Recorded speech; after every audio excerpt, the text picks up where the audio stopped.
yeah, yeah. Yeah, yeah. Privilège d'annoncer le prochain orateur lors de cette session d'ouverture. Cette personnalité, pour 12 autres, défenseur des droits de l'homme en Afrique et au-delà, est l'incarnation même de l'engagement pour la lutte contre l'impunité sur le continent.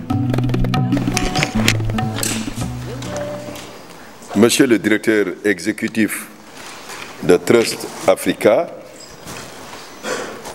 Monsieur Tundaï Mourissa, Monsieur le docteur Akwasi Aïdo, cofondateur et ancien directeur exécutif de Trust Africa, Madame Jeanne Elon, directrice du projet Justice pénale internationale de Trust Africa, Monsieur le secrétaire général du ministère de la Justice, M. Mansour Tal, Madame la directrice du ministère de la Justice, Madame Sissé, Mesdames, Messieurs les directeurs de l'administration centrale du ministère de la Justice, Mesdames, Messieurs les représentants de la société civile, Mesdames, Messieurs, en vos rangs, qualités et titres, chers participants et chers invités,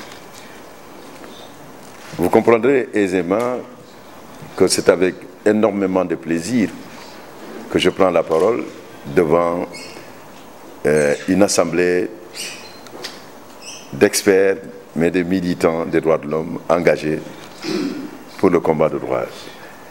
Et dans cette salle, je vois beaucoup de personnes avec lesquelles nous avons travaillé pendant de longues années. Je vois ici Abdou Gadiri Diallo, peut-être un quart de siècle, alors où nous avons cheminé ensemble pour le combat des droits. Mariana Pena. Mais je vois aussi dans la cabine une grande militante des droits de l'homme, Madame Sarr, qui nous a accompagnés à Banjul pendant 25 ans aussi.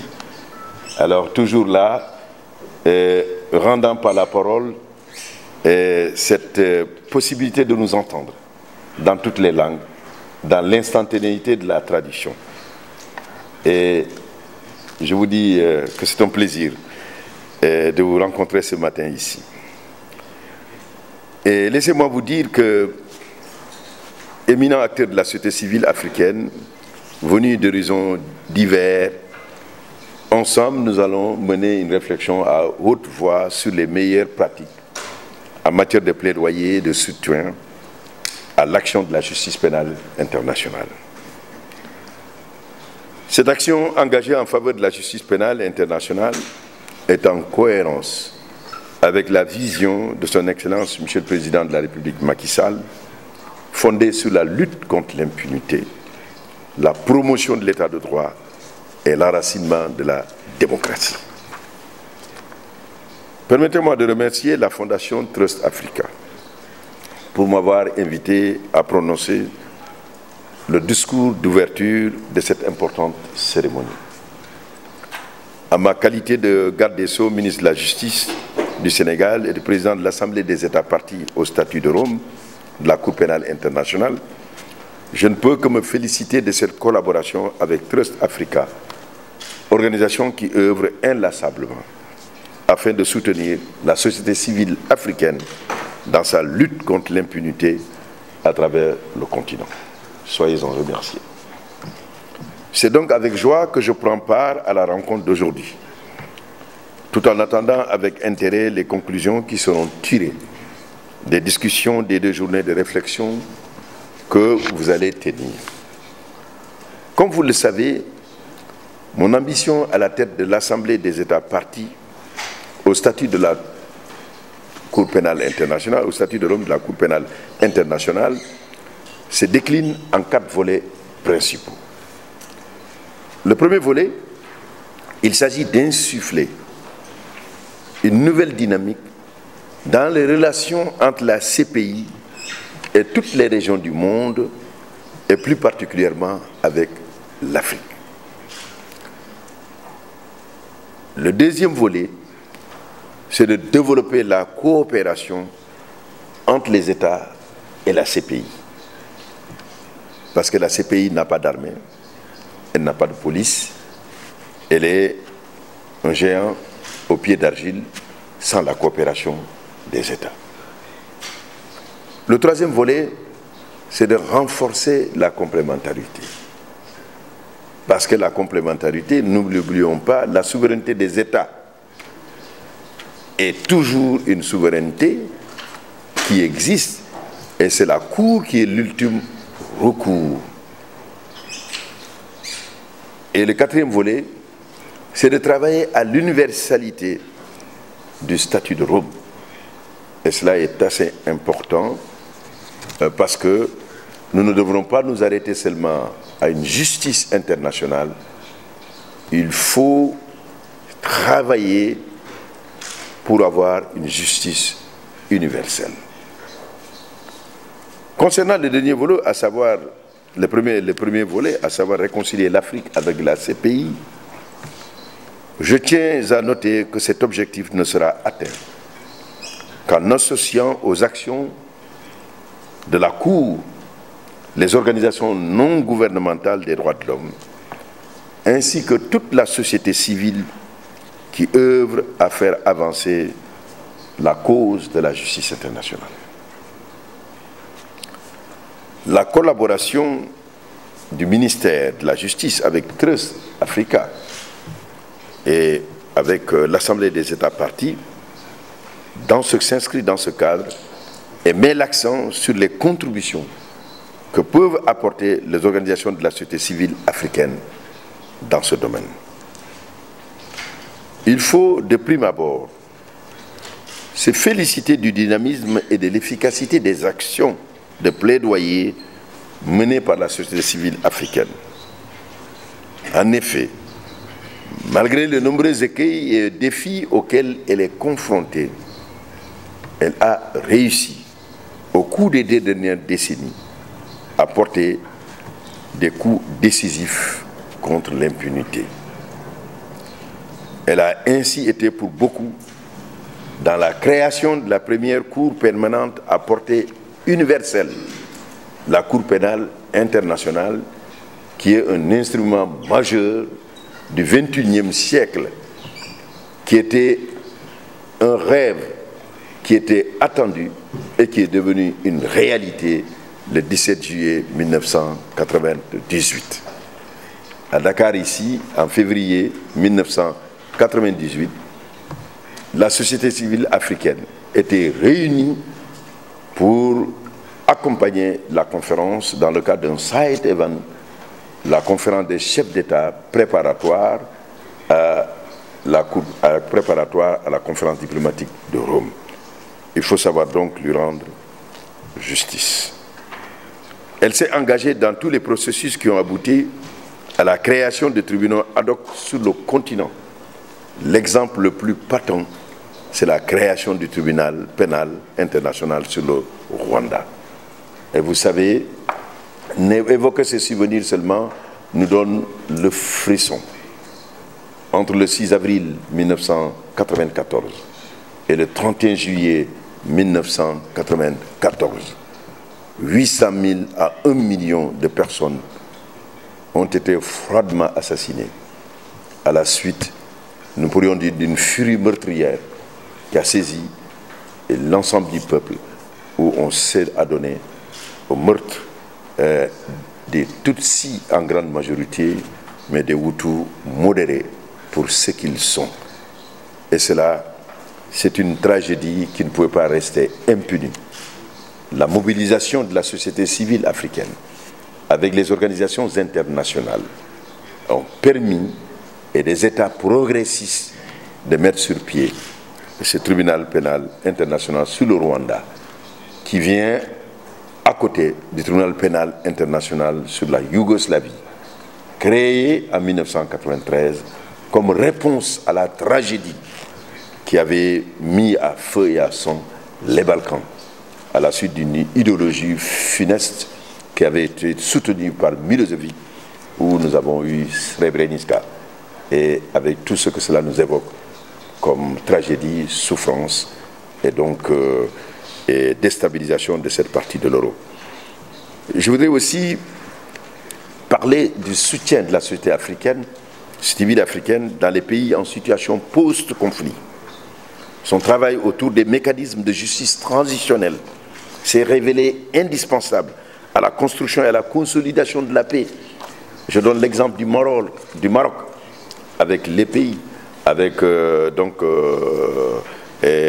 cette structure qui a été mise sur pied et qui était dirigée, Abdelkader Diallo, par notre ami, maintenant président de l'Organisation marocaine pour les droits de l'homme, à l'époque, secrétaire général, mais en même temps du Conseil national des droits de l'homme au Maroc, et qui a permis, avec ce mécanisme-là, d'atteindre en quelque sorte l'attente des victimes pour qu'il y ait une véritable lutte contre l'impunité. Mais en Guinée, en Côte d'Ivoire, au Togo, où ces mécanismes de justice transitionnelle dont il faut rappeler les piliers fondamentaux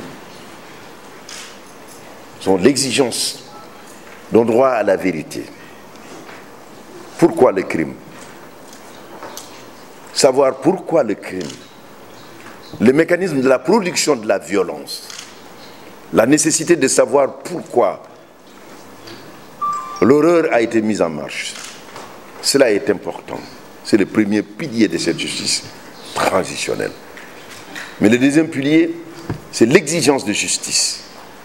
Le droit à la justice des victimes. L'exigence de justice pour éviter la vengeance, le recours à la vengeance, le recours à la revanche, qui est destructrice parce qu'elle ne permet pas une stabilisation de la société. Et nous savons que l'un des progrès les plus importants que nous avons connus, c'est précisément d'organiser la justice pour qu'elle ne soit pas une justice privée. La réparation, troisième pilier fondamental de la justice transitionnelle, et ce qui permet de réparer de façon individuelle, de façon collective, de façon symbolique, de façon matérielle, de façon communautaire, comme de façon aussi pécuniaire. Et un dernier pilier, la garantie de non-répétition des crimes, parce qu'avec les réformes législatives nécessaires qui mettent en avant la règle de droit comme étant le fondement de l'état de droit, d'une justice indépendante, capable de rendre la justice sans sélectivité et sans que ce soit une justice entre les mains du pouvoir exécutif, du pouvoir de l'argent, du pouvoir des forces occultes. Cela est une nécessité et on le voit que dans certains pays, comme on l'a vu en Afrique du Sud, après l'apartheid, après cette ségrégation d'États, comment la justice transitionnelle, la commission vérité et justice a pu jouer un rôle dans la nation arc-en-ciel et aussi dans le processus de réconciliation dans ce pays. En convoquant cette réunion, Trust Africa permet donc à la société civile africaine et à ses partenaires de rendre compte des outils ayant permis d'obtenir ces résultats encourageants qui ont permis aujourd'hui l'organisation d'un procès. Et je voudrais rendre hommage à la société civile aussi tchadienne, l'AVCR, mais aussi l'ensemble des organisations qui ont accompagné ces organisations de victimes, la Ligue tchadienne des droits de l'homme, l'Association tchadienne pour la promotion des droits de l'homme, les organisations internationales comme Human Rights Watch, mais pour la Fédération internationale des ligues des droits de l'homme. Aujourd'hui, je vous annonce que le 20 juillet de cette année, Hissène Habré sera jugé. C'était une longue attente pour les victimes. Le temps de la justice est long, mais il arrive. Et pour tout simplement le bonheur des victimes qui ont besoin d'être apaisées. Cela n'a été possible que parce que les organisations de la défense, de défense africaine et aussi des associations africaines de défense des droits ont pu se mobiliser pour contraindre et amener les États à prendre en compte leurs revendications et créer les chambres africaines extraordinaires et enfin juger, et ce sera une première, un chef d'État africain, un ancien chef d'État africain, ce sera la première fois. Et cet hommage, il faut le rendre aux organisations des droits de l'homme de l'Afrique. Ceci étant, il serait dommage de s'arrêter en si bon chemin et de gagner et de croire que la bataille est gagnée d'avance. Les discussions qui se tiendront durant ces 2 journées devront par conséquent nous permettre en premier lieu de consolider les acquis et en second lieu de chercher à améliorer les pratiques pour aller encore plus loin dans la lutte contre l'impunité en Afrique. Et cette rencontre devrait, en outre, et c'est ma proposition, permettre d'entrevoir des pistes de collaboration avec la présidence de l'Assemblée des États parties. Dans le cadre d'un tel partenariat, plusieurs axes stratégiques existent. Premièrement, d'abord, il faut un plaidoyer pour la ratification et la mise en œuvre du statut de Rome. Cela est assez important. Si dans votre pays, le statut de Rome n'est pas ratifié, vous devez mener une action de plaidoyer pour que cela soit une réalité. Et cela me paraît être assez important. Et si vous avez obtenu dans votre pays la ratification du statut de Rome, menez une autre action de plaidoyer pour qu'il y ait la domestication, l'intégration des normes internationales dans le dispositif national interne. La société civile a un rôle primordial de sensibilisation sur ces 2 aspects. Bien que l'Afrique soit la région la plus représentée au prix de la CPI, 34 États africains ont ratifié le statut de Rome sur 54. C'est le groupe africain le plus important. Il faudrait faire en sorte que cela puisse continuer encore, montrant ainsi que l'Afrique est résolument engagée dans la lutte contre l'impunité, qui est une des causes, sinon une des sources principales des conflits qui engendrent les violations massives des droits de l'homme.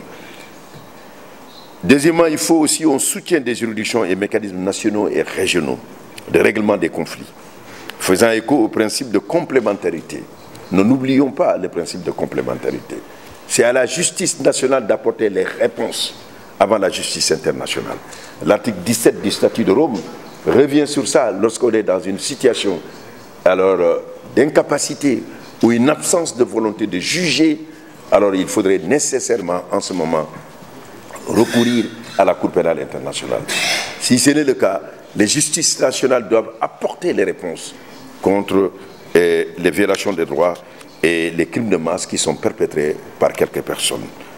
Et ces mécanismes régionaux qui vont nous permettre d'alléger le fardeau de la CPI. La CPI doit être lointaine. Nous devons travailler à faire en sorte qu'elle soit pas nécessaire parce que nous avons les réponses nationales à la lutte contre l'impunité. C'est véritablement le travail vers lequel il faudrait s'engager. Mais il faudrait aussi que la justice, comme je l'ai dit, qu'elle soit rendue in situ. Le lieu où il y a eu la tragédie. C'est là-bas où on peut apporter des réponses pour l'avenir. Lorsque les procès sont organisés et que les populations civiles comprennent que nul n'est au-dessus de la loi, à quelque niveau où l'on se situe, au niveau le plus élevé,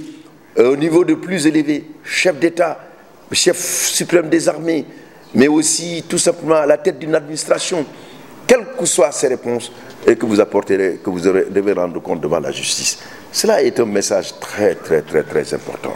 Et c'est le message de Nuremberg qui doit continuer de manière à faire en sorte que nul ne bénéficiera de l'impunité, même si on est chef d'État, dirigeant, ministre.